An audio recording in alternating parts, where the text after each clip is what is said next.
When work gives you a brand new truck and says, hey, put a lift kit on that one. Okay, will do. So before I lifted in the air, I actually undid the top strut mount bolts on it because I know that's part of the program. There's 3 bolts on the top there that have to come off. So I took those off, they're 16 millimeter. Then I got the truck up in the air, got the tires off it, and now we'll get into putting this kit on. It's a Motofab. It's like 2.5 inches for the front, 2 inches for the back, but these trucks see a lot of time going up and down like electric, utility right-of-ways and whatnot. So quite a few of them have had some bumper damage and air dam damage and skid plates underneath and stuff because of the terrain that they need to get to. So we're gonna see if we can give them a little more ground clearance so that doesn't happen to these new ones. So I unbolted the lower sway bar link, strut bolt, popped the anti-lock brake line out of its little bracket there, and then loosen the nut on the upper ball joint. Don't take it all the way off, left it on by a few threads so when this pops down, I can take it apart in a more controlled manner so that we don't get the CV axle popped apart too far. So yeah, fun. All right, so I ended up pulling the tie rod nut off so we could swing the tie rod forward out of the way. Loosened the lower control arm bolts on both sides because it's going to need an alignment when we're done anyway, so there's no sense in not. Plus, it allows these brand new bushings to recenter. So once the truck's all back together, lifted up with the weight of the vehicle on the tires, then we'll retighten these bolts. That way the bolts are tight and the bushings are centered at their weight load. So that'll give us the longevity and that control arm bushings as it needs. We'll do that to the uppers as well. And yeah, so I had to pull the brake caliper so we could get this spindle, would allow it to drop down a little bit more, and tied our knuckle back so that we don't pull our CV joint apart. And now we're working on getting the spacer here. Get that spacer connected to the strut. Keep on plugging away. All right, so we got this side kind of loosely back together. I did go ahead and tighten the upper ball joint and the tie rod totally. However, the lower strut bolt and all the control arm bolts are still loose, and you can see the sway bar link still hasn't been installed because we need to be able to move the other side, the suspension up and down and all around.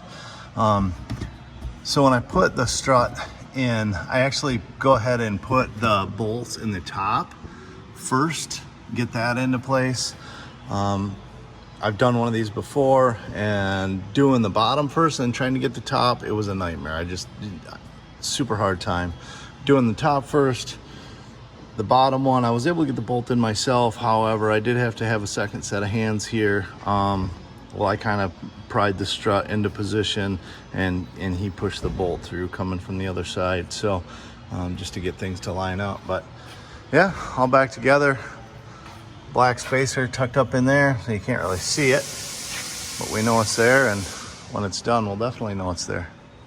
So we got the second side all torn apart, and I went ahead and got the spacer installed on the top there. It comes with some new nylock nuts.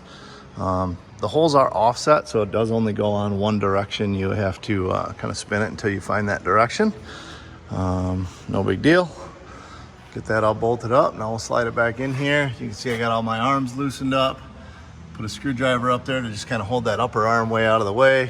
Gives you tons of working space, and make it as easy as possible on yourself.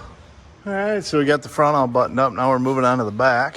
So we started out by taking off the sway bar link here at the rear sway bar on both sides, and swung this down out of the way, and then removing the brake calipers and pulling slack in the anti-lock brake lines, just popping them out of their clips here that are along the brake hose, and then they are attached to the frame of the truck up here, which is what I have this little fork tool for. Get behind that so we can gently pry those away. Then we'll disconnect the lower shock bolts, and then I'll do the same thing back here. We'll loosen all the link arm bolts here for the rear suspension links, including the track bar, which goes from side to side, and that allows the axle to drop down gently, and we'll get our spacers put in here. They go right under the coil spring, and we'll put it all back together. And once we lift it up with the weight of the vehicle on the suspension, then we can retighten all of those link arms. So yeah, fun. All right, so we got the shocks off and all the suspension arm links, bolts loose, and the coil spring's just kind of sitting here right now. So what we're gonna do is see if I can get this to hold my phone, and I can't. So you can see I've got the spring spacer put in there, and it is very important as you go back together to make sure that you have the coil spring lined up in its perch, not only on the top, but also make sure the coil spring is seated right correctly on that bottom, on that spacer. So we're just double checking that both sides, making sure we got that stuff where it needs to go, and it is. Then we'll jack the axle back up and start reconnecting everything.